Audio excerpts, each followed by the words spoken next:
Here now, Chad Ayers, former assistant SWAT team commander, and Michael Julian, active shooter survival instructor.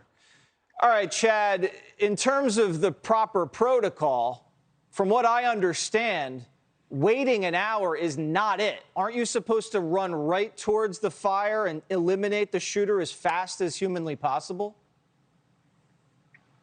You're exactly right, Jesse, and that's how we train, is the moment that call comes out, you don't wait on your backup. You go straight there. If you can't get through the front door, you drive your patrol car through the front door. You have to get in there, just like you finished talking about. Every second is another life, and we know that you can bleed out in 3 to 5 minutes.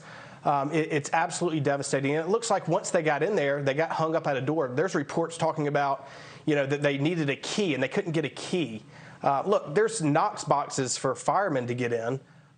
It's very frustrating that there was not ways to breach that door or tools. And again, look, it's very early, Jesse. We don't know all the facts and the exact timeline yet. So I want to be careful to Monday morning quarterback anything, but you're absolutely right. Our job is to get in there and to eliminate and neutralize that threat as quickly as possible. Yeah, Michael, what is your assessment of what went down during that hour while they waited for tactical to come? Yeah, same as Chad. I wasn't there, but based on what I'm being told, there's a lot of mistakes made. It's very unfortunate. The reason you have got to engage immediately is for the gunman's going to do one of three things.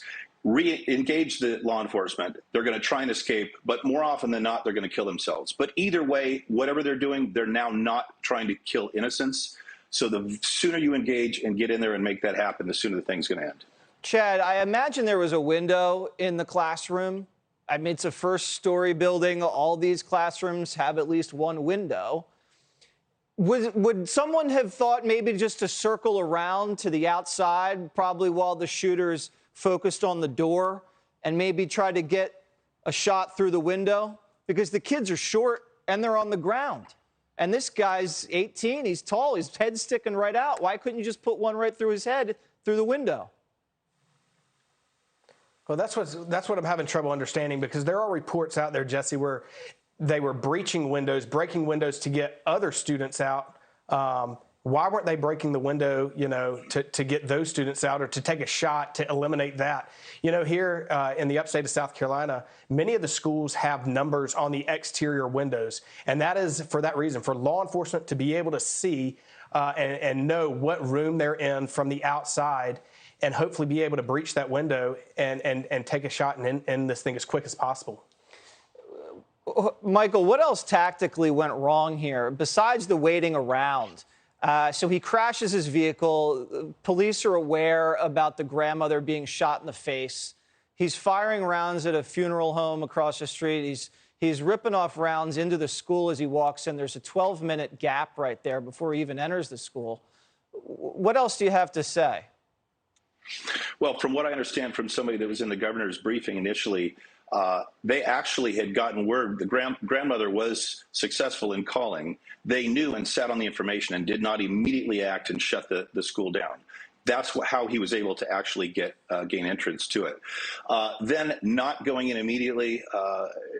We learned after Columbine that you have got to get in. You don't set up a perimeter and wait for SWAT or anything. As soon as the second officer arrives, you go in as a team and you engage. So just the waiting and not knowing, I'm guessing, I wasn't there, I'm guessing the training is not recent, not up to date, and that led to a lot of these problems.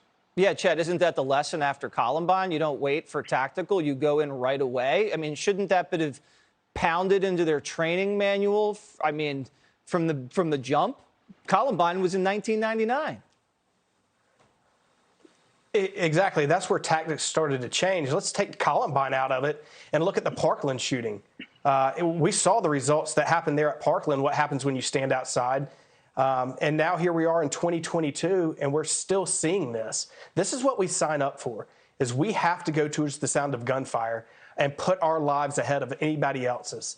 And like I said, it's going to be interesting, Jesse, over the next week or two as this timeline and body cam footage comes out and we're really able to get a better idea of this. But I just can't imagine standing outside of a door where there's all these little elementary school kids inside. Look, 44% of these events are over in less than a minute. 15% of them are over in 5 to 15 minutes, which means a total of 85% are over in 5 minutes or less. So none of these attacks, and this was from a Secret Service study, none of these attacks lasted longer than 15 minutes.